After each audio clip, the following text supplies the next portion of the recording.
Welcome to this video, which introduces some of the ideas you need to be able to code much more effectively and therefore much more professionally. My name's Andy Wicks, and in this video we're going to explore two concepts: the concept of order within your program and the concept of indentation that is absolutely crucial to Python. Let's start with the order. I'm going to show you a program in a while that has all the parts of the code in the correct order.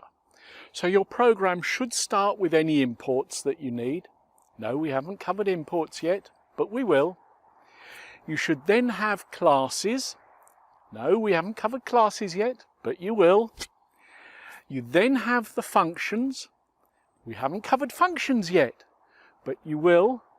And then finally you have the code for your program. All of this, as I say, will be explained in future videos, but you need to know about this in order for the future videos to start to make sense. The other concept that you need to have a hold on is the use of indentation. Python uses indentation in the way that other programming languages use curly brackets or round brackets. It's a way of saying this is where a block of code starts and this is where it ends. So if you're using, say, an if statement, which is what's coming next, you have your if and whatever condition there is, and then the code below that says what to do if this is true, and that code is indented. That block of code has to be indented, otherwise Python doesn't understand that this is part of the if. And if you have an else, the else goes on the same level as the if, and the code below that is indented to show what happens if the condition is not true. In this way, Python doesn't need things like curly brackets. All it needs is the indentation. So you've got to get the indentation correct. And indentation is used for classes, functions, conditional statements like if, and loops like for and while. But all of this is theory. Let me show you a piece of code. When Guido van Rossum decided to create Python, he wanted to eliminate one of the big problems that programmers have: other programmers. You see, it's difficult to read code, and you spend much more time reading code than you ever do writing it.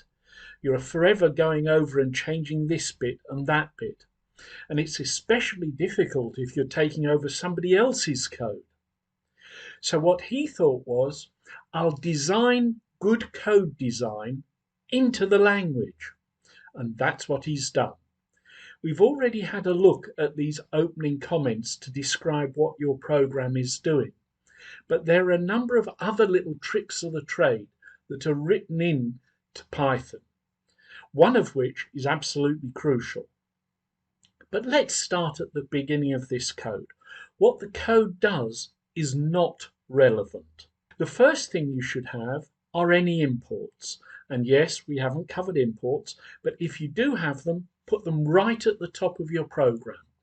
That way the code knows which pieces of other code to use. Next come the classes. Classes, by the way, start with a capital letter. So a class name guess starts with a capital G. And please notice this colon. That colon means I'm now going to define a block of code. In this case, that block of code is a class, and we'll come on to classes later. But everything after that colon must be indented. If it's unindented after that, that means it's not part of the class anymore and will not be regarded in any way by Python as being accessible to this class. This class contains a function at the beginning. It's the init function, and it also has a colon after it. This colon means that the code after that is indented.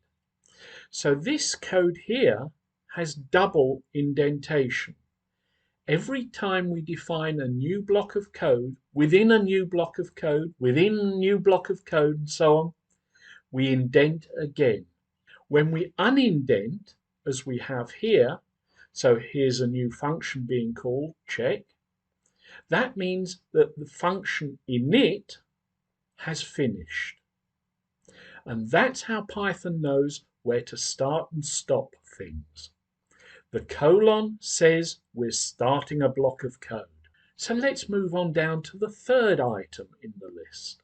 Functions should come after classes. And you may have quite a few of these functions. Some functions are within a class, but if you have functions outside of classes, those come after the class definitions. Again, notice the use of the colon.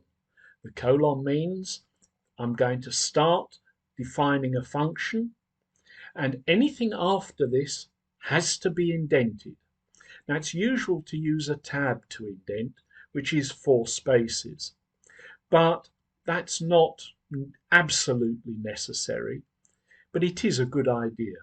Now, you'll notice that the functions all started with a comment. The comment area here says exactly what this function does. If the function has information coming into it, that is listed. If the function has something coming out of it, that is listed. But this is just a block of code that prints a welcome message, so there's nothing coming in and there's nothing going out. But we make sure that anybody else who uses this code knows that. And the fourth and final section of your program is the control structure.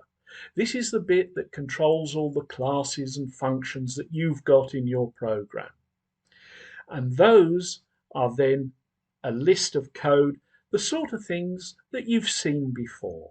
Now, if you can get everything correctly indented, and if you can get it laid out in the correct way, and if you can add comments everywhere that comments should go, you are then a programmer.